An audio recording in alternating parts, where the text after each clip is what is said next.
Now, I know this might be hard to believe, but certain people, once they start carbs, they cannot stop. So recently I had a person who reached out and wanted some help because they were slightly addicted to carbs. They wanted to start keto, but they have this addiction. How do they go about it? So I decided to create a video for this person. All right, we've been trained since birth to consume sugar. Okay, it's in baby food, it's in all of our foods.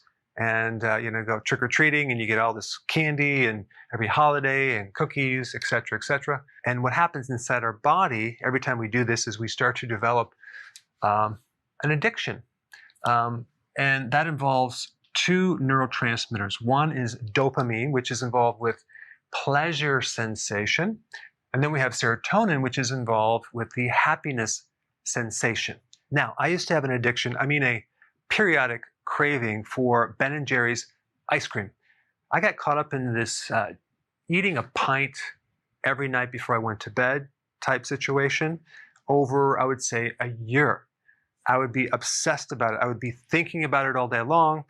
And eventually, if I didn't consume it, I had this pressure or stress build up that made me physically uncomfortable. But as soon as I started consuming this delicious ice cream, I felt satisfied, happy. I felt like I was surviving.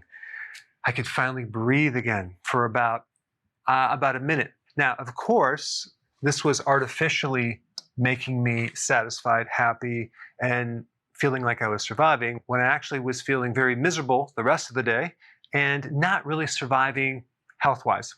So what you have to realize is that every time you give in to this craving, you're going to get more cravings over time. It's going to happen. It's going to become stronger and stronger over time. And it's very interesting to me that your body can get into a state physically where it demands this sugar. This addiction is real, and it will literally control you to a point where you're completely out of control. So what can you do at this point?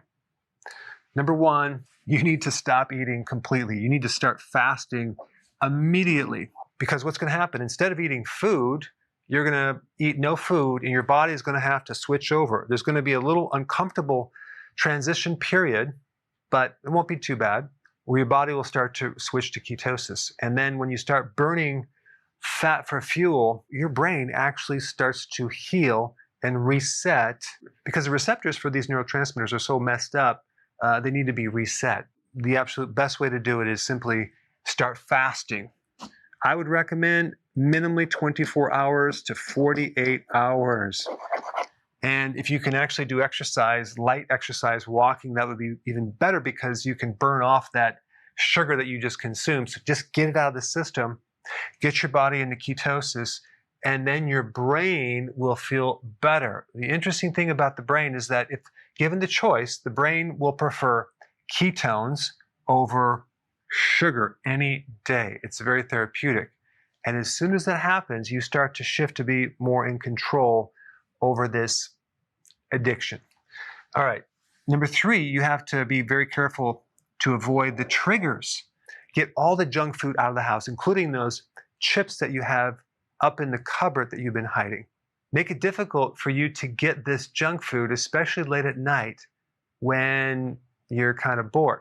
So many people at night, they're not even hungry. They're just going through the cupboards looking for something. They don't even know what they're looking for, but maybe something salty and crunchy, maybe something sweet. But you need to get the junk out of your house. Very important. When you're fasting, don't read cookbooks, okay, especially for desserts. You want to avoid any type of trigger, including pictures of recipes or desserts, because dopamine is all about anticipating pleasure.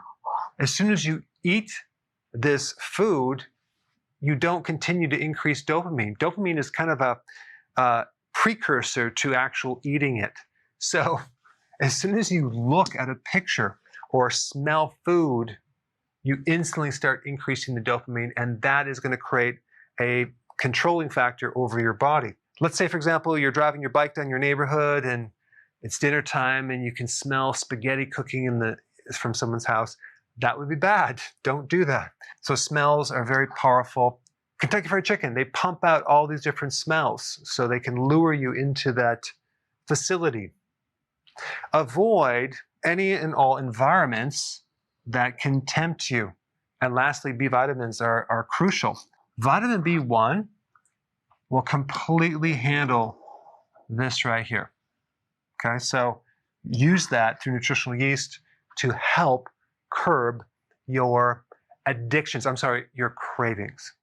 Before you go real quick, I have a course entitled How to Bulletproof Your Immune System. It's a free course. I want you to take it. And here's why. Here's you. Here is your environment. Everyone is focused on this over here, avoiding your environment.